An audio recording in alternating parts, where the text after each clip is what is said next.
পৌষের মকর সংক্রান্তি পার্বণ সনাতন ধর্মীয় লোকের একটি ঐতিহ্যবাহী দিন। এই দিনটিকে চিরাচরিতভাবে প্রতিটি পরিবারেই ধনী হোক বা আর্থিকভাবে গরিব পরিবারই হোক না কেন, সংক্রান্তির সকালবেলায় পিঠে পুলি খাওয়ার একটা অভ্যাস।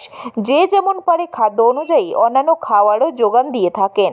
শুধুমাত্র সনাতন ধর্মের লোকই নয়, অন্যান্য পরিবারের লোকজনও এখন অভ্যস্ত হয়ে গেছে শীতের সকালে সুস্বাদু পিঠে পুলি খাওয়ার অভ্যাসে।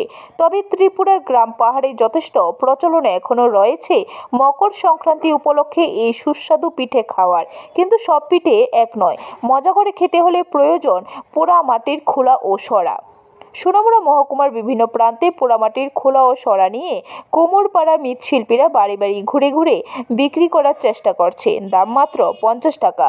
যেমন সংবাদকর্মীকে কাছে পেয়ে কাঠালিয়া ব্লকের অন্তর্গত বিরামপুর গ্রামের সুধীর পাল জানান, দেখুন, বর্তমানে বাজারে জিনিসপত্রের যে দাম, সেই অনুযায়ী আমরা পোড়ামাটির কাজ করে পরিবার চালানো বড়ই কষ্টকর, কারণ খরচ পড়ে যায় অনেক বেশি। সে অনুযায়ী বিক্রি কম। যাও কিছু ক্রেতা সাধারণ পাওয়া যায়, তাতেও ন্যায্য মূল্য পাওয়া যায় না।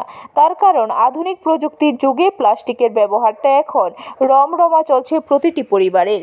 তবে সুনির্দিষ্ট কিছু বিষয় রয়েছে যেগুলি পোড়ামাটির পাত্র ছাড়া হয় না, পূজা পার্বণ থেকে শুরু করে অন্যান্য বিষয়ে, যে কারণে আমাদের পেশাটা ধরে রেখেছি এখনও। সুবীর পাল জানান, একমাত্র বসত বাড়ি ছাড়া আমার আর কিছুই নেই। সারা বছর পোড়ামাটির নানান জিনিসপত্র তৈরি করে বিভিন্ন বাণিজ্যিক এলাকায় বা গ্রামীণ এলাকার বাড়ি বাড়ি ঘুরে ঘুরে বিক্রি করে যা অর্থ পেয়ে থাকি, তাতেই পরিবার চালিয়ে যেতে হচ্ছে।